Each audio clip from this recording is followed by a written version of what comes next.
The next part of our lecture, problematic soil, we have reached the part of collapsible soil, and we're discussing soil improvement. Of course, as we said before, soil improvement, the best thing for soil improvement is replacement. If you can do replacement, do not hesitate, do it, because it will be the best choice. But in many cases we cannot do this soil replacement, and it may be a little bit easier to do other methods. So maybe I would compact the soil. Compacting the soil after adding water means reducing the collapsibility of this soil. There are many ways for this compaction. There are surface compaction, deep compaction. There are many ways that I can do compaction for the existing soil without replacing it. The next thing, as we said, soil replacement. Of course, we're not going to discuss it again because it is the best thing. But there are some methods that would add reinforcement to the soil. I may add reinforcement to this on top of the soil, so that this reinforcement I use geosynthetics, newly manufactured materials that are induced in the inserted in the soil. It helps as a reinforcement similar to the reinforced concrete. If you add reinforcement to the concrete, it becomes a reinforced concrete and it is better. Similar to this, for soil, there are some types of plastic reinforcements that I can, but of course special types of plastics and resins, they can be inserted in the soil, so that if the soil below is problematic, they can act as if you are putting a slab on top of this soil to prevent minor collapsibility. What is the best type of foundations?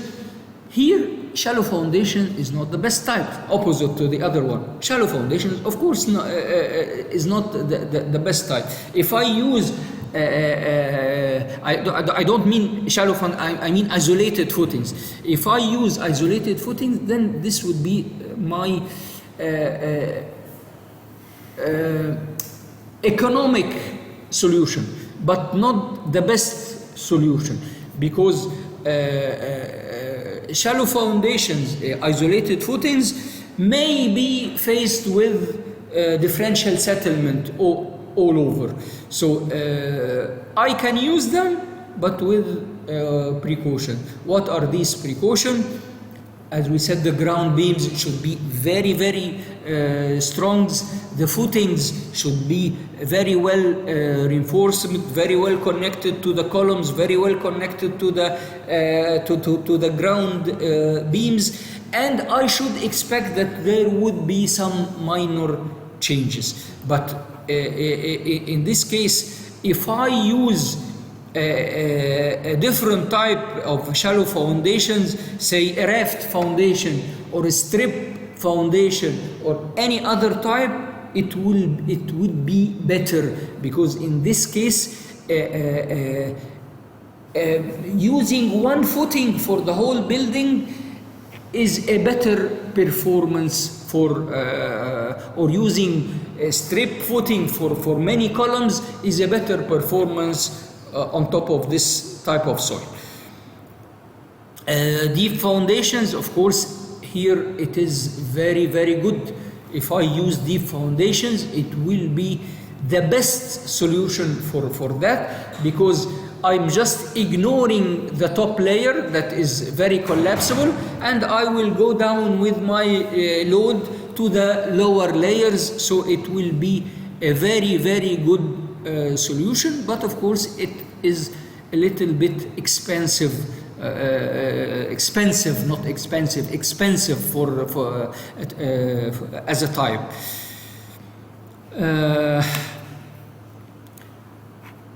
Let me check. Of course, here it says that if I have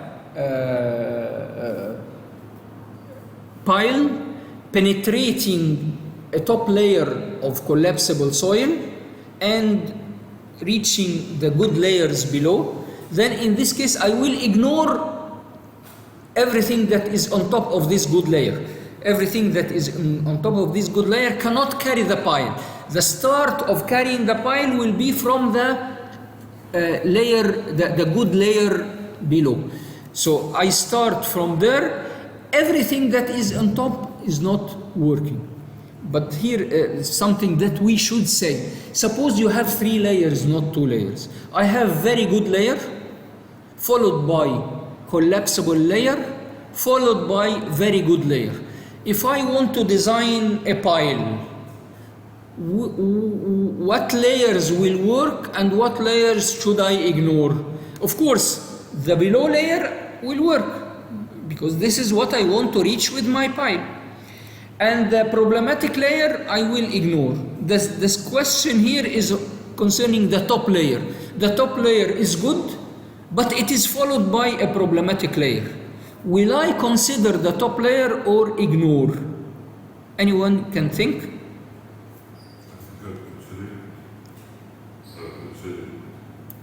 You say we can consider it. The problematic soil will be collapsing. If I had a pipe, the first thing that would happen is any vertical stress or horizontal stress, I should consider the top layer in case, so I could put it into consideration. Let us discuss something. If you are carrying a load, suppose I am standing. Suppose we have 3. These in the circus, three persons standing on top of each other, and I give each one 20 kilos to carry. The one below, he will be carrying the 20 kilos. The one in the middle, he's a little bit problematic. He will not carry, so he will be a load on the person below him. But what about the strong person on top? Where is he standing? Who is carrying him? The person who is carrying him is a problematic person, so he will be also another load. He will not be carrying anything. Actually, all of the load will be carried by the person at the bottom because he is the one who is standing on solid ground. So to consider a soil, it should be what we call it, you should be standing on solid ground. If a layer is good but it is standing on a problematic soil, then it is also problematic. Because where is it going to carry something? It means that you can carry the load, transfer it to another location. Where is it going to transfer it? It will transfer it to the problematic soil that cannot carry anything. So it will be an additional load on the problematic soil, and the problematic soil is already a load on the good soil below.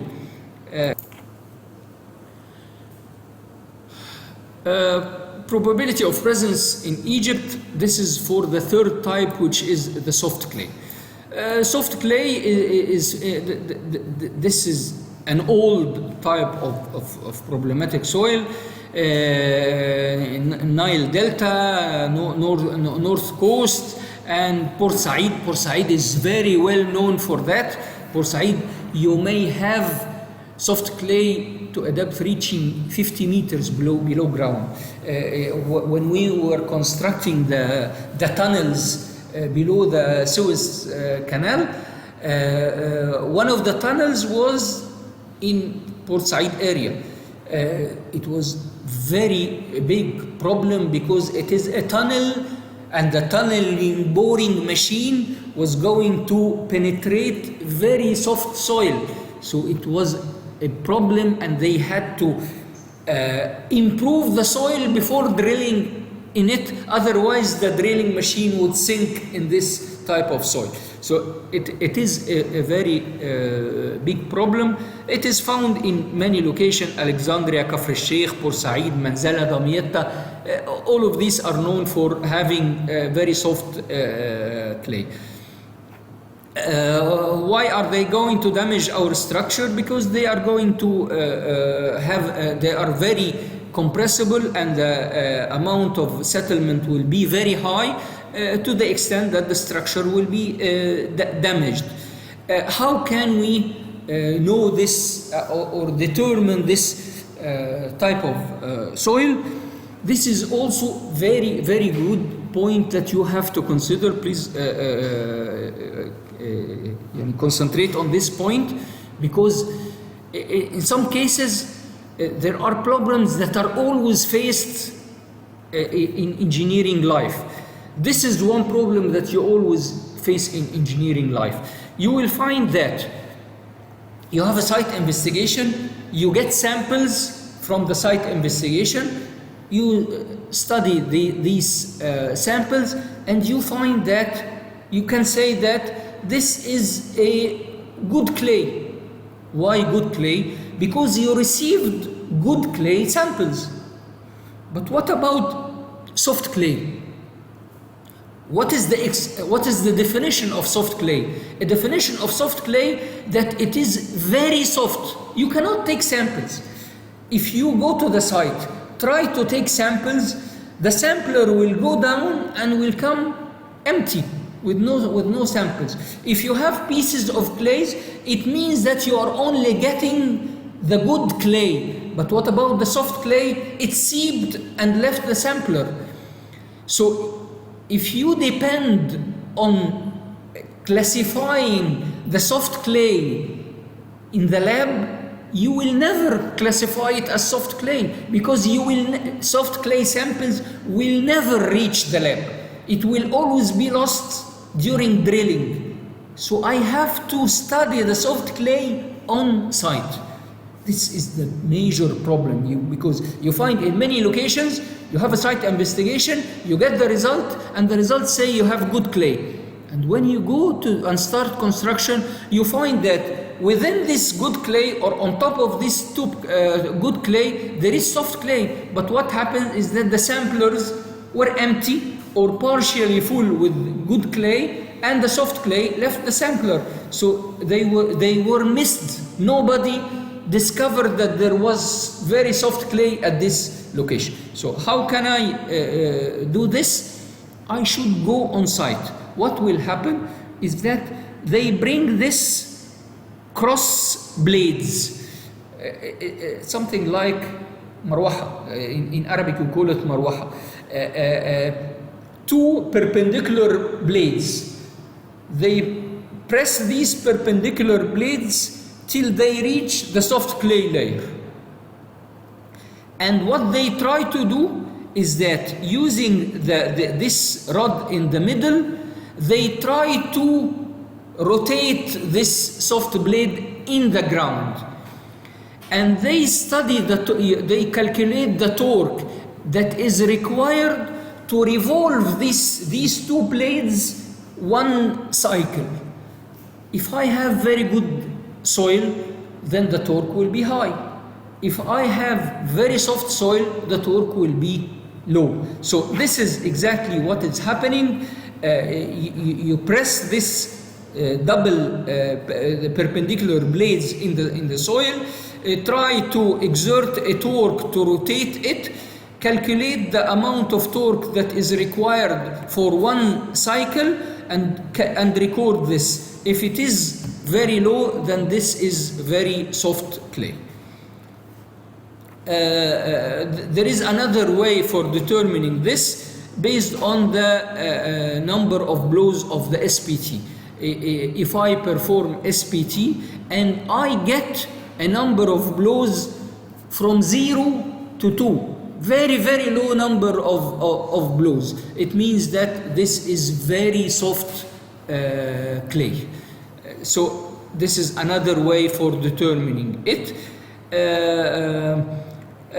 This is the this is the translation of this table.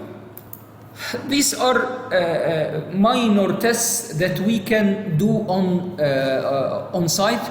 If here they say when pressing with hand, it comes between the fingers. If I have a sample of clay and I put it in my hand and then I try to squeeze it, if I find clay penetrating between my fingers, it means it is soft. So these are practical tests that I can conduct on site. This is another test. If I can shape the clay sample, if I can take a clay sample and shape it with my hands and fingers, it means that it is also soft clay. So these are just minor tests that can be done on site. Of course, I cannot depend on this in classifying, but they are a good indication for that. This is the translation of the test. This is based on an experimental test to calculate something called the compression index, which is CC, not the compression guide, it's called the compression index. Compression index CC. If I calculate the compression index at the lab, and we said that we have a problem because samples of soft clay cannot reach the lab. But in any case, if I manage to take a sample to the lab, maybe I would have a little bit good sample and it is still in the range of soft clay. And I take it to the lab, then I will get a value. If this value is less than a certain value, it is very soft or soft clay. Soil improvement. In clay, we have a different one method of soil improvement. So we'll end up at this location and we'll continue next time.